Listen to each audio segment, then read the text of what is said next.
The boy could dream the exact score of a football match, even down to which player would score each goal. I had a dream. Liverpool 1-0 in the semi. 1-0? Really? With Garcia scoring.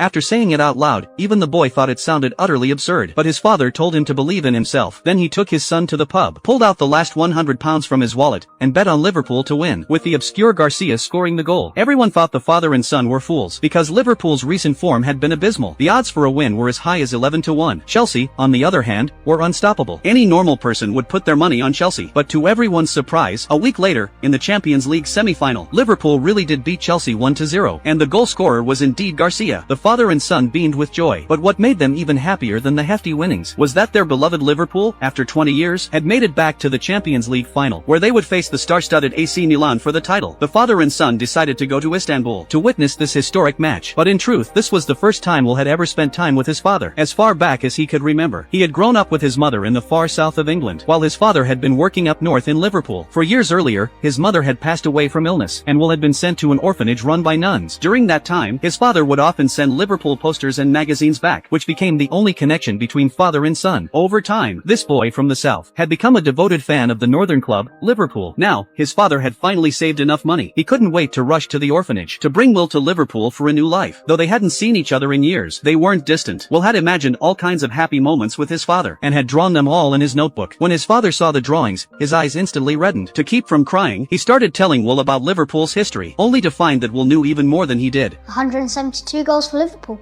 Is that right? 3 European Cups, 6 League Championships, 2 FA Cups, 4 League Cups, 1 double and 1 treble. When was a double? 1986.